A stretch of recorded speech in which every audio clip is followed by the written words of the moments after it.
Hello दोस्तों, मेरा नाम तान्या है। आज का हमारा टॉपिक है मेंस्ट्रुएशन यानी कि पीरियड्स, और इससे जुड़े कुछ सवाल हमारे पास आए हैं जिसमें मैं शुरुआत करना चाहूँगी फीमेल बॉडी एनाटॉमी को समझना।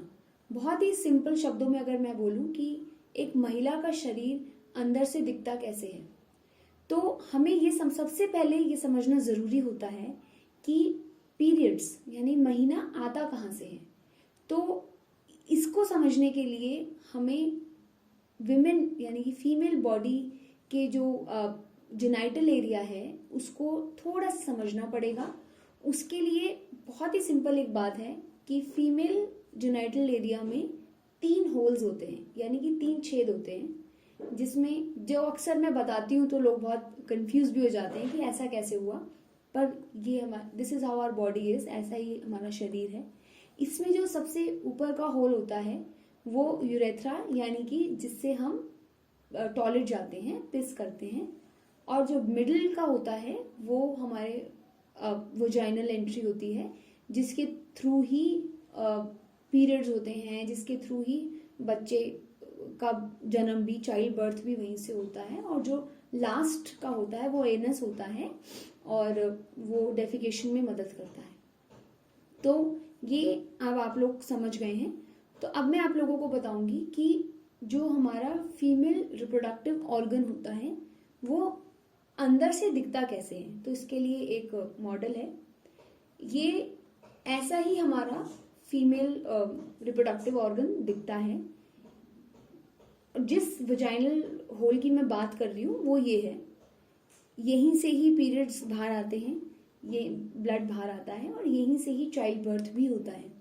जो इसमें ये रेड पोर्शन दिख रहा है, ये एक ट्रायंगल सा बना हुआ है, इसको यूट्रस बोलते हैं, यानी कि बच्चेदानी बोलते हैं। ये जो साइड में 2 हैं, इसमें छोटे छोटे गोले से बने हुए हैं, ये ओवरीज हैं। ओवरीज वह चीज होती है जिसमें हमारे एग्स होते हैं। फीमेल बॉडी की बहुत ही ब्यूटीफुल, बहुत ही इंटरेस्टिंग बात यह है कि हमारे बॉडी में बचपन से ही, जिस दिन से we are born with a lot of eggs. तो वो एग्स इन ओवरीज में होते हैं और ये एग्स तब एक्टिव होते हैं जब हम एडोलेसेंस यानी कि प्यूबर्टी की एज में पहुंचते हैं। तो ये ओवरीज हैं, इसके अंदर बहुत सारे एग्स होते हैं और ये फेलोपियन ट्यूब्स हैं। ये वो रास्ता है जिसके माध्यम से जो एग्स हैं वो चलकर यूट्रस तक आता है।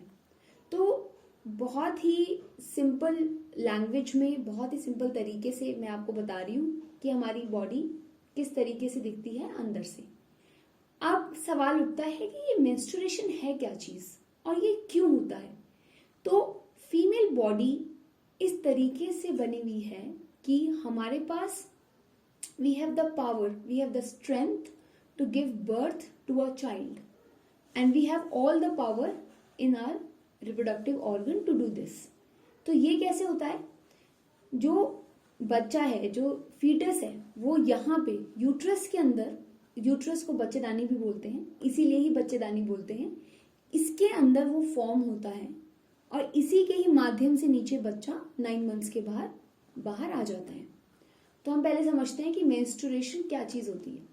मेंस्ट्रुएशन वो प्रोसेस होती है जिससे हर महीने, यानी कि with in 26 days, 28 days, 30 days, 32 days, सब बॉडी का अपना अपना साइकिल होता है।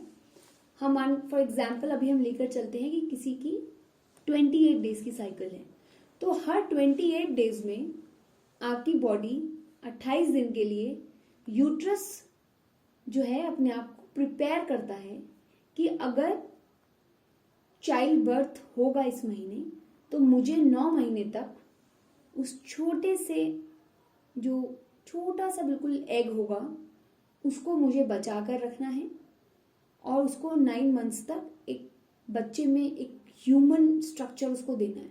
तो उसको प्रोटेक्ट करना बहुत जरूरी है। इसके लिए यूट्रस अपने आसपास एक वॉल बनाता है। यदि अगर वो बच्चा उस महीने में फॉर्म नहीं हुआ, अगर मैं इसकी प्रोसेस भी आपको बताऊंगी, वो अगर नहीं फॉर्म होता है तो यूट्रस जो अपनी वॉल बनाता है, बहुत ही ब्लड से, सेल्स से, टिश्यूज से वो वॉल बनती है यहाँ पर। जब वो वॉल नहीं जब वो चाइल्ड नहीं बनता है, वो बच्चा नहीं बनता है, फीटस ग्रो नहीं करता है, तो तब वह वॉल टूटने लगती है और उस वॉल के टूटने से जो ब्लड आता है उसको ही हम मेंस्ट्रुएशन बोलते हैं। ये बहुत ही सिंपल है, बहुत ही इम्पॉर्टेंट प्रोसेस है हमारी बॉडी की, इसको समझना बहुत ज़रूरी है। इससे बहुत सी चीज़ें हैं जो हमारी ओवरऑल बॉडी में, हमारी बॉडी की फंक्शनिंग में मदद करती है। पीरियड्स का होना भी बहुत ज़रूरी है, इसको हम नज़रअंदाज नहीं कर सकते हैं, इसीलिए ही हम ये अवेयरनेस वीडियोस बना रहे हैं, जिससे कि किसी को भी अगर अपने शरीर को लेके घबराहट हो रही है, कुछ सवाल है, तो आप हमसे पूछ सकते हैं। तो इसकी क्या प्रोसेस होती है वो मैं प्रोसेस आपको बताऊंगी। प्रोसेस चाइल्ड बर्थ से बिल्कुल जुड़ी हुई है। चाइल्ड बर्थ माने कि चाइल्ड जब स्पर्म और एग्स मिलकर जाइगोट, फीटस ये सब फॉर्म करते हैं, तो उससे जुड़ी हुई ही मेंस्ट्रुएशन की प्रोसेस है। इसका ब्रीफ मैं आपको अभी कुछ देर पहले बता चुकी हूँ, तब मैं थोड़ा सा डिस्क्राइब करूंगी।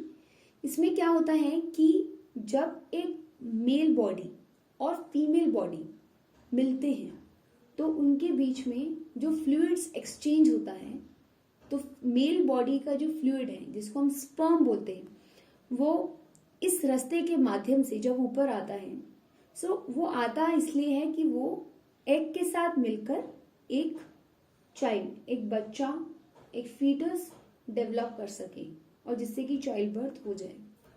तो अगर ये प्रोसेस नहीं होता है, अगर मेल बॉडी के फ्लूइड्स, स्पर्म्स जो हैं वो एग्स के साथ फॉर्म नहीं हो पाते हैं, तब वो जो यूट्रस की वॉल है वो टूटती है, और वो टूटती है तो वो पीरियड्स की फॉर्म में बाहर आती है।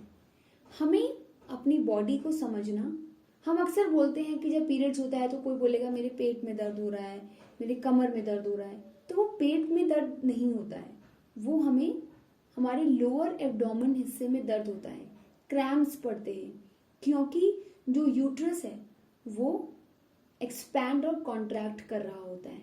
तो उस कॉन्ट्रैक्शंस और एक्सपेंशंस में जो पेन होता है वो हमें क्रैम्प्स के फॉर्म में महसूस होता है पीरियड्स के दौरान। ये होना भी बहुत एक नॉर्मल प्रोसेस है, एक बायोलॉजिकल प्रोसेस है। इसको समझना हम सबके लिए बहुत ज़रूरी है। हर व्यक्ति के जो पीरियोडिक साइकिल्स हैं वो उसके अलग अलग होते हैं, किसी के 28 दिन के, किसी के 32 दिन के, किसी के 30 डेज के, किसी को 26 डेज में हो जाता है। तो इसमें हमें बिल्कुल भी घबराने की ज़रूरत नहीं है कि मुझे पीरियड्स 26 डेज में ही आ जाते हैं, इट्स वेरी नॉर्मल। साथ ही साथ जो ब्लड फॉर्मेशन होती है बॉडी के अंदर, जो ब्लड जिस तरीके से आता है, तो कई बार ऐसा होता है कि फर्स्ट डे ऑफ पीरियड्स हमें बहुत कम ब्लड आएगा, सेकेंड डे बहुत ज़्यादा आएगा, थर्ड डे भी आएगा, फोर्थ डे से वो कम होने लगेगा। तो उसमें भी कुछ गलत नहीं है, this is also very normal. किसी किसी का फर्स्ट और सेकेंड डे पे ज़्यादा आता है। आमूमन जो पीरियोडिक साइकिल होती है, जो पीरियड्स के दिन होते हैं, मेंस्ट्रुएशन के जो दिन होते हैं, वो 4 से 5 दिन के होते हैं। किसी किसी केस में वो 7 डेज के भी हो जाते हैं। लेकिन अगर आपको लगता है कि आपके बहुत ज़्यादा ब्लड लॉस हो रहा है, वो 7 to 10 डेज तक जा रहा है, 15 डेज तक जा रहा है, और आपको बॉडी में कमज़ोरी महसूस हो रही है, तो इस समय के लिए आपको डॉक्टर से ज़रूर, बिल्कुल ज़रूर संपर्क करना चाहिए। मेंस्ट्रुएशन के दौरान भी हमें बहुत से शरीर में बदलाव महसूस होते हैं। किसी किसी को मेंस्ट्रुएशन के दौरान बहुत ज़्यादा पेन होता है, किसी किसी को बिल्कुल मालूम भी नहीं पड़ता है कि पीरियड्स हो रहे हैं, कोई पेन नहीं होता है। कोई व्यक्ति ऐसा होता है जिसको मीठा खाने का मन करता है पीरियड्स में, किसी किसी को चिड़चिड़ापन होता है, बहुत से मूड स्विंग्स भी होते हैं पीरियड्स के दौरान। तो हमें इसको भी नज़रअंदाज नहीं करना चाहिए, अपने शरीर को समझना चाहिए। रेस्ट करना बहुत बहुत बहुत ज़रूरी है, अच्छी डाइट लेना बहुत ज़रूरी है। इन सब चीज़ों के बारे में मैं आपको आने वाले वीडियोस में भी बताऊंगी कि कैसी डाइट लेनी चाहिए, पीरियड्स के दौरान क्या क्या आप सैनिटरी रिसोर्सेज यूज़ कर सकते हैं, हाइजीनिक तरीके से कैसे आप अपने पीरियड्स को बिता सकते हैं। इस सब की इन्फॉर्मेशन आने वाली वीडियोस में आपको ज़रूर मिलेगी। और यदि आपको मेंस्ट्रुएशन से रिलेटेड कुछ सवाल हो, कुछ जानना हो, तो आप हमें संपर्क कर सकते हैं। हमारी जो डिटेल्स हैं नीचे डिस्क्रिप्शन बॉक्स में दी गई हैं। And all I would say is that menstruation is very normal. It's not only a women issue, it's a human issue. So सबको हमें डिस्कस करने के लिए हमें शर्माना नहीं चाहिए, कोई टैबूज नहीं सोचने चाहिए इसके आसपास। और बाकी keep sharing, keep discussing about your periods and don't feel shy. Thank you.